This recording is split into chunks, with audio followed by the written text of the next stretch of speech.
Manhattan new York سے 1992 میں شائع ہوئی، پاکستان میں 1993 میں آئی۔ اس میں انہوں نے پیشن گوئی کی ہے، اور ظاہر بات ہے کہ یہ کوئی وحی تو نہیں ہے، نہ وحی کا دعویٰ کیا ہے۔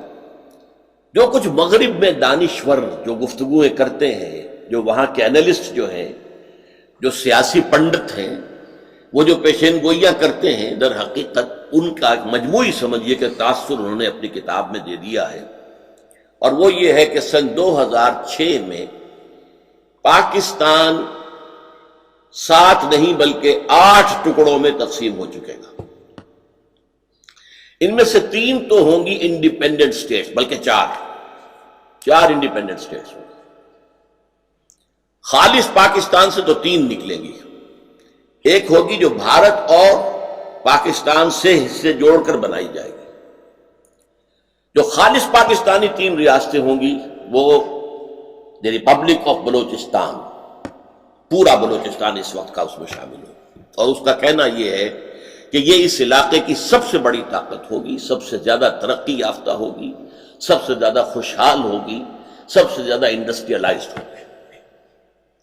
دوسرا کراچی اور حیدرآباد کو ملا کر ایک لیاقت پور یا لیاقت آباد اردو سپیکنگ لوگوں کا ایک جو ہے وہ صوبہ نہیں بلکہ اب ریاست بن جائے گا۔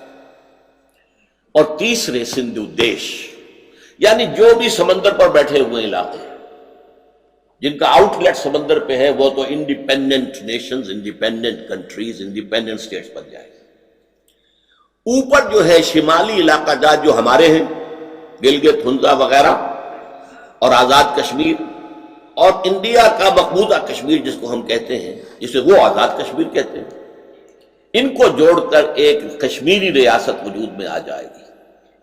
یہ بڑا پرانا خاکہ ہے، امریکہ کا بڑا پرانا خاکہ ہے، اور یہ کہ اس سے پہلے تو روبن رافیل جو ہوتی تھی اسسٹنٹ سیکرٹری آف اسٹیٹ امریکہ کی، اس نے کھل کر اس کو بیان کیا تھا کہ ہم ان دونوں کشمیروں کو ملا کر اور اس کے ساتھ شمالی علاقہ جات پاکستان سے، چونکہ وہ کشمیر کی وہ بھی حکومت جو تھی ڈوگرا حکومت اس کے ماتحت تھے، اور مزید یہ کہ اس میں جو علاقے پاکستان نے دے دیے تھے لداخ کے، چائنا کو وہ بھی واپس لے کر اور بھارتی کشمیر کو ملا کر ایک آزاد ملک بنائیں گے۔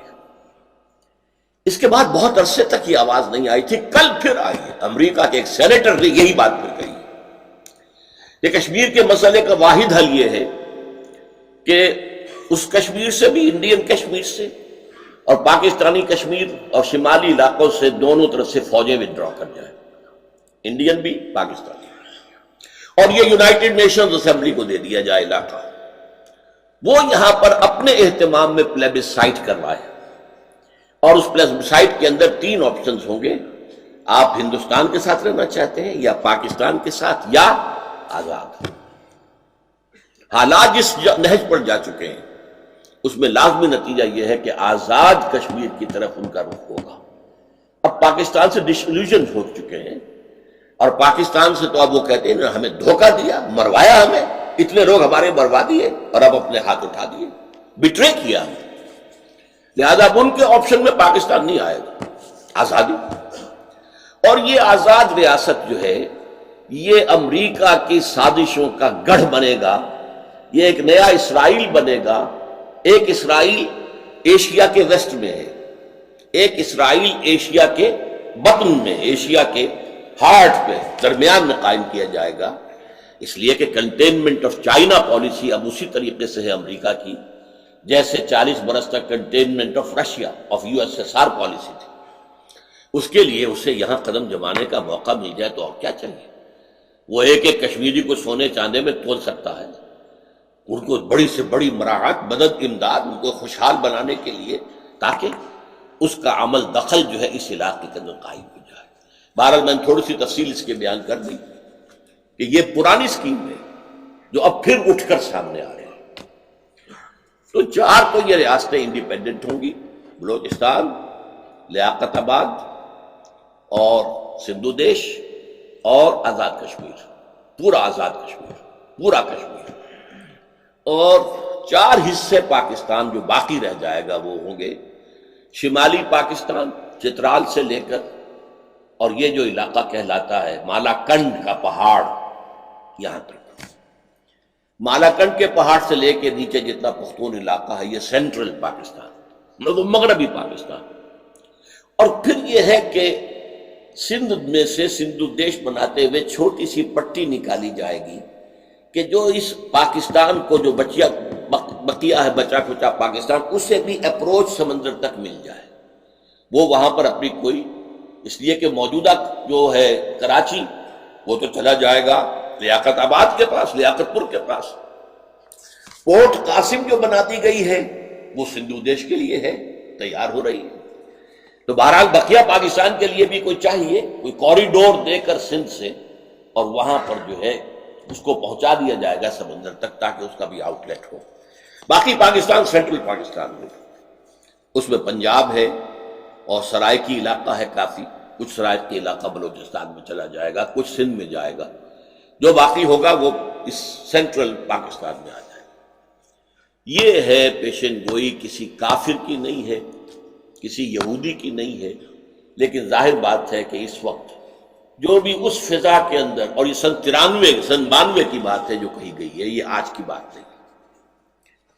دوسری پیشن گوئی، یہ امریکہ کا سب سے اونچا تھنک ٹینک جو ہے، اور یہ امریکہ کی وزارت خارجہ کی پالیسی ونگ جو ہے اس کا تھنک ٹینک ہے. اس میں 15 سب سے اونچے اداروں کے سربراہ شامل ہیں. انہوں نے یہ پیشن گوئی کی تھی چند سال پہلے، سن 2000 کے اندر یہ آئی ہے، 16 ستمبر 2000 کو، اور یہ شائع ہوئی ہے جنگ میں.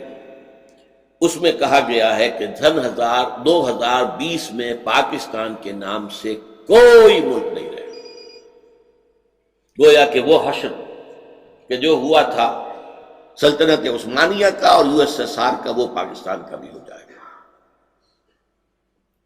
جنگ نے اس خبر کو شائع کیا. سب سے پہلے یہ شائع ہوئی تھی رپورٹ بھارت کے ایک جریدے آؤٹ لک میں.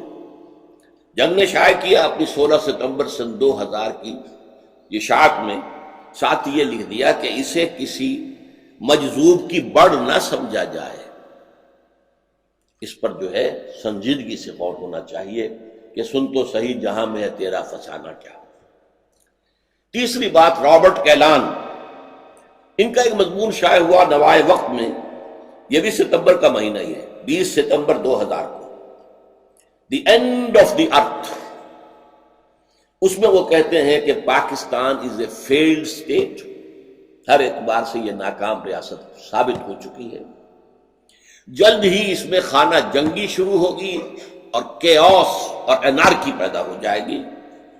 اور اس مضمون میں ایک خاص بات جو اس نے کہی ہے وہ یہ ہے کہ پاکستان اور افغانستان یہ گویا کہ ایک یونٹ کی شکل ہوں گے.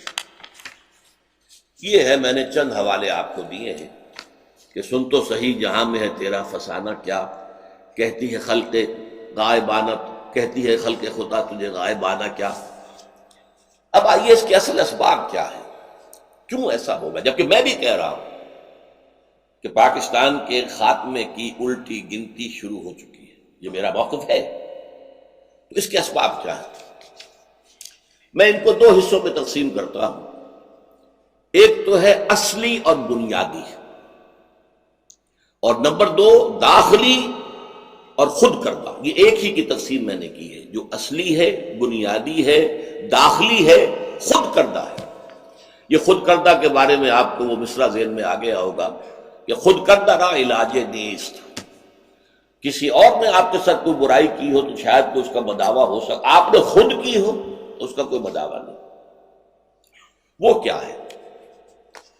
پاکستان کے قیام کا جو اصل مقصد اس کو ہم نے ترک کیا. اب یہ ایک بے مقصد ملک ہے. یہ ایسا تیر ہے جس کا کوئی ہدف ہی نہیں. وہ تیر نیم کش جس کا نہ ہو کوئی ہدف. جو مؤسسین پاکستان تھے اقبال اور جناح، انہوں نے کہا تھا کہ ہم عہد حاضر میں پاکستان اس لیے چاہتے ہیں کہ عہد حاضر میں اسلام کے اصول حریت و اخوت و مسامات کا ایک عملی نمونہ دنیا کے سامنے پیش کریں. عملی نمونہ